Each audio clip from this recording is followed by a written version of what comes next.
Sir Darshan ಬೇರೆ signal ಹೆಂಗ್ ಸಿಕ್ತಿತ್ತು ಇಲ್ಲೊಂದಷ್ಟು ಜನ ಆರೋಪ ಮಾಡ್ತಾ ಇದಾರೆ.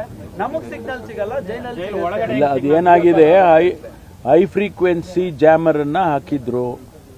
ಅದು ಇಲ್ಲಿ ಸ್ವಲ್ಪ ಹೆಚ್ಚು ಏರಿಯಾದಲ್ಲಿ ವರ್ಕ್ ಆಗ್ತಿರ್ಲಿಲ್ಲ ಫೋನ್ಗಳು ಅಂತೇಳಿ ಅವರೆಲ್ಲ ಕಂಪ್ಲೇಂಟ್ ಮಾಡಿ ಬಂದು ಮನವಿಯನ್ನು ಕೂಡ ಕೊಟ್ಟಿದ್ದಾರೆ. ಅದಾದ್ಮೇಲೆ ಫ್ರೀಕ್ವೆನ್ಸಿಯನ್ನು ಕಡಿಮೆ, ಯಾಕೆಂದ್ರೆ ನಮಗೆ ಇದು ಈ ಏರಿಯಾ ಇಂಪಾರ್ಟೆಂಟ್ ಅಲ್ಲ, ಅದಕ್ಕೋಸ್ಕರ ಫ್ರೀಕ್ವೆನ್ಸಿಯನ್ನು ಕಡಿಮೆ ಮಾಡಿದರೆ, ತುಂಬ ಕಮ್ಮಿ ಮಾಡಿದ್ರೆ ಜೈಲಿನಲ್ಲೇ ಎಲ್ಲ ಫೋನ್ಗಳು ವರ್ಕ್ ಆಗುತ್ತೆ. ತುಂಬಾನು ಕಮ್ಮಿ ಅದು ಫ್ರೀಕ್ವೆನ್ಸಿ.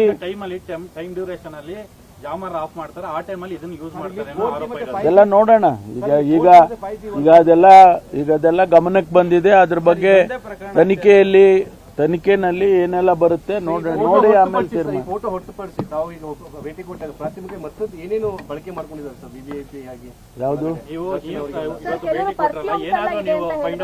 ಇಲ್ಲ, ನಾನೇನು ಒಳಗಡೆ ಹೋಗಿ ಅದನ್ನೆಲ್ಲ ಹುಡ್ಕಕ್ ಹೋಗಿರ್ಲಿಲ್ಲ.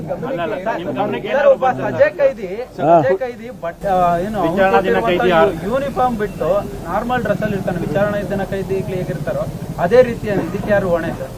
ಅದೆಲ್ಲ ನೋಡೋಣ. ಎಲ್ಲ ಒಂದೊಂದು ಕೂಡ ತಾವೇನ್ ಹೇಳಿದಿರಿ ಅದನ್ನೆಲ್ಲ ತಮ್ಮ ಸಲಹೆಯನ್ನ ಬಹಳ ಗಂಭೀರವಾಗಿ ತಗೊಳ್ತೀವಿ.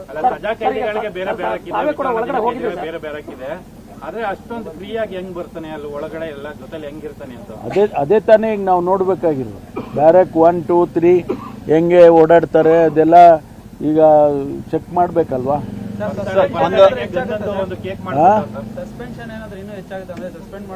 ಇಲ್ಲ, ಗೊತ್ತಿಲ್ಲ. ತನಿಖೆ ಆದ್ಮೇಲೆ ಯಾರ್ಯಾರ್ದು ಪಾತ್ರ ಇದೆ ಇದರಲ್ಲಿ ಅನ್ನೋದು ಗೊತ್ತಾದ್ಮೇಲೆ ಇನ್ನೂ ಹೆಚ್ಚು ಕ್ರಮ ತಗೊಳ್ಳೋದಕ್ಕೆ ಸಸ್ಪೆಂಡ್ ಆಗ್ಬಹುದು, ನಾನು ಹೇಳಿದಾಗೆ ಡಿಸ್ಮಿಸ್ ಆಗ್ಬಹುದು, ಅದೆಲ್ಲ ಕೂಡ ಸಾಧ್ಯತೆ ಇದೆ.